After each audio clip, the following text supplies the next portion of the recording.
मंडल आंदोलन के बाद इस देश में कोई बड़ा आंदोलन खड़ा नहीं हुआ और ये सच है।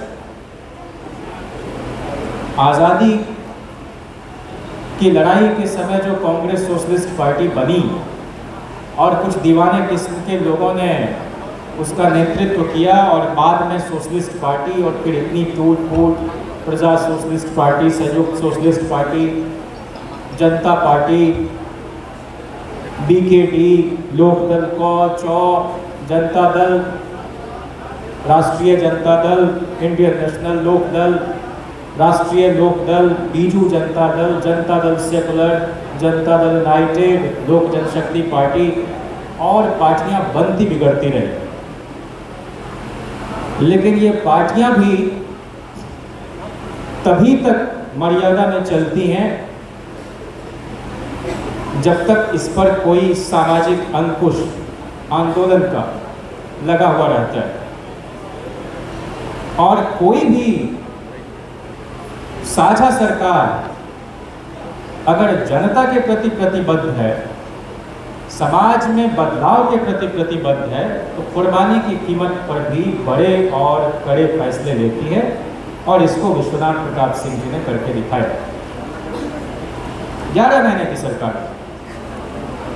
लेकिन जैसा कि भाई रिंकू जी ने कहा कि आरक्षण को हम अंतिम मंजिल न समझें। सुनते आए हैं कि आरक्षण गरीबी उन्मूलन कार्यक्रम नहीं है। मैं इससे भी आगे जाकर कहता हूं कि आर्थिक सशक्तिकरण कार्यक्रम भी नहीं है। और न्याय की अवधारणा कुछ इस तरह से भारतीय समाज में है कि तुम ही अन्याय करोगे, तुम ही न्याय करोगे। ये मुमकिन कैसे हो सकता है? लेकिन जिनके हाथ में ये सारी चीजें तय करने की ताकत है, उनसे आप और हम कैसे लड़ेंगे? हम लोग अपने अतीत की तरफ मुड़ते हैं, लेकिन सामाजिक न्याय की यात्रा दरअसल आत्महीनता से आत्मबल की यात्रा है। सामाजिक न्याय का प्रश्न मनुष्यता का प्रश्न है, बंधुता का प्रश्न है और इन सबसे बढ़कर व्यक्ति की गरिमा का प्रश्न है कि हमको इंसान समझा जाए।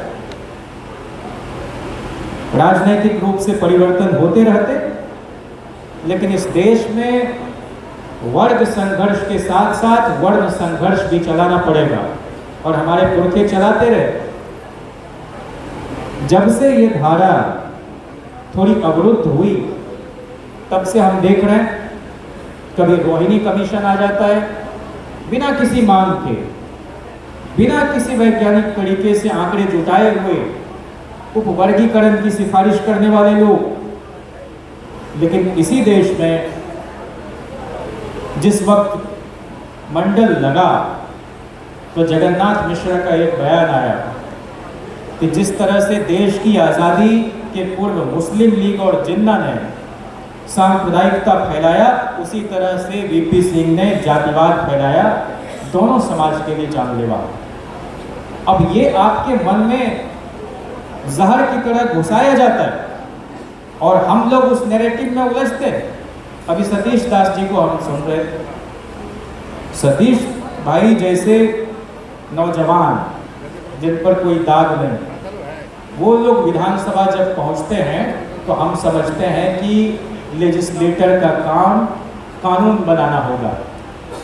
दुर्भाग्य से इस देश में लीडर्स कम डीलर्स ज़्यादा हो गए हैं, लेजिस्लेटर्स कम कॉन्ट्रैक्टर्स और बिल्डर्स ज़्यादा हो गए हैं। और उससे भी ज़्यादा दुर्भाग्यजनक स्थिति ये है कि कॉन्ट्रैक्टर बिल्डर एमपी एमएलए बनना चाहते और एमपी एमएलए कॉन्ट्रैक्टर बिल्डर बनना चाहते। सब रियल एस्टेट के धंधे में लगा हुआ है। तो इनसे हम तो कहीं पहुंचते हुए नहीं दिखाई पड़ते और हमको सिर्फ जो इस दुनिया से चले गए उनका ही महिमा मंडन करने की बीमारी से भी मुक्त हो जाना चाहिए। ये संविधान जो है वो मुर्दों का संविधान नहीं है, ये मुर्दा दस्तावेज नहीं है, ये जिंदा संविधान है भारत का। उसमें जिंदा लोगों की इबादत करने की वकालत है। और हम जब याद करते हैं तो 1978 में जो 26% आरक्षण यहाँ पर कर्पूरी ठाकुर जी ने, 15% आरक्षण उत्तर प्रदेश में राम नरेश यादव जी ने दिया अब बताइए 78 से 90 कितना वक्त गुजर गया।